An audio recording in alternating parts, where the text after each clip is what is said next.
Assalamualaikum warahmatullahi wabarakatuh. Perkenalkan, nama saya Abu Bakar dengan NIM 2443030293 dari Prodi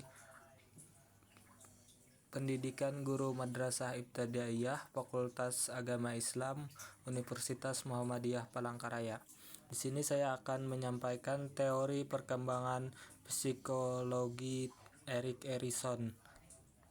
Biografi singkat Erik Erikson. Lahir pada tanggal 15 Juni 1902 di Frankfurt, Jerman. Wafat tanggal 12 Mei 1994 di Massachusetts, Amerika Serikat. Ayah kandung meninggalkan keluarga, dibesarkan oleh ibu dan ayah tiri, Dr. Theodor Hamburger, seorang dokter anak Yahudi.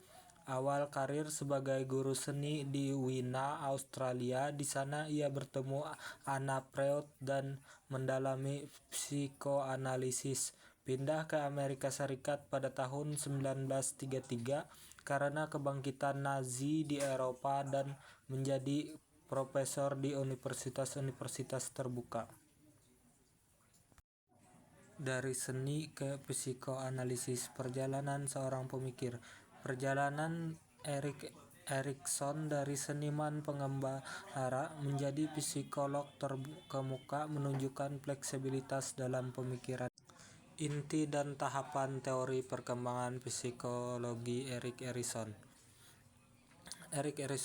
Erikson mengembangkan teori revolusioner yang memetakan 8 tahap perkembangan psikologi yang dialami manusia sepanjang hidup, bukan hanya pada masa kanak-kanak.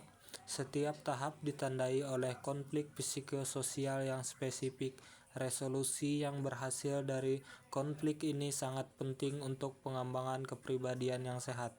Misalnya tahap awal trust versus mistrust dari umur 0 sampai 18 bulan menjadi pondasi bagi pembentuk rasa percaya dasar pada dunia dan orang lain. Pada masa remaja, identity versus role confession menyoroti pentingnya pencarian jati diri yang kohesif sebagai penentu arah masa depan individu. 8 tahap perkembangan psikososial menurut Erik Erikson. Yang pertama yaitu trust versus mistrust dari umur 0 sampai 18 bulan, kemudian keamanan dan kepercayaan. Yang kedua yaitu autonomy versus shame dari umur 18 bulan sampai dengan 3 tahun, yaitu tentang kemandirian dan kontrol diri. Dan yang ketiga yaitu inisiatif versus guilt, yaitu umur 3 sampai 6 tahun, tentang tujuan dan inisiatif. Yang keempat yaitu industry versus inferiority di umur 6 sampai 12 tahun, tentang kompetensi dan pencapaian. Dan yang kelima identity versus role confession di umur 12 sampai 18 tahun, yaitu tentang jati diri dan peran.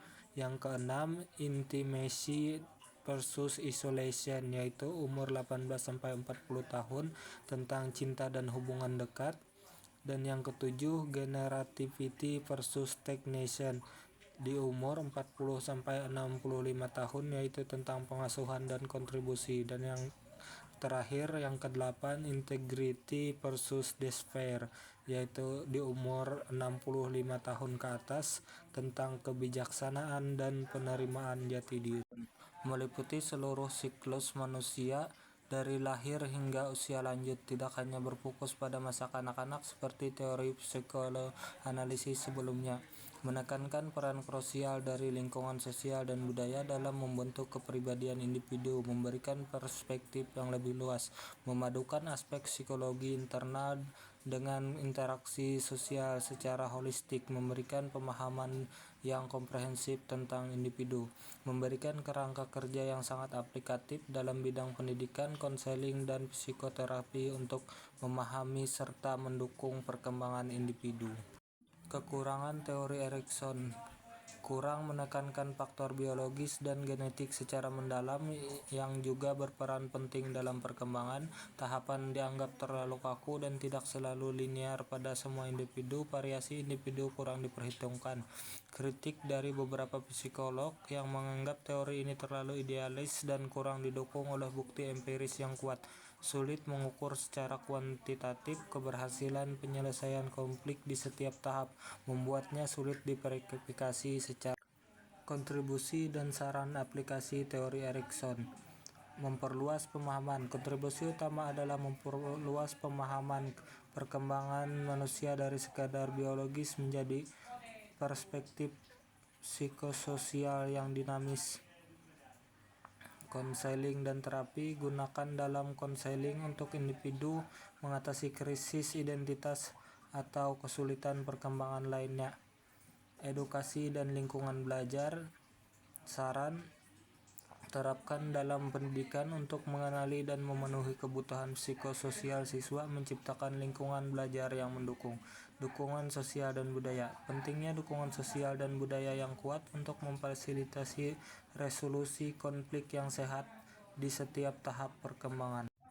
Kesimpulannya, Erik Erikson adalah tokoh penting yang berhasil menggabungkan psikologi dan budaya dalam sebuah teori perkembangan yang komprehensif. Teori psikososialnya tetap relevan untuk memahami dan mendukung pertumbuhan manusia sepanjang. Demikian yang saya sampaikan di video kali ini. Salah dan hilaf saya mohon maaf. Wassalamualaikum warahmatullahi wabarakatuh.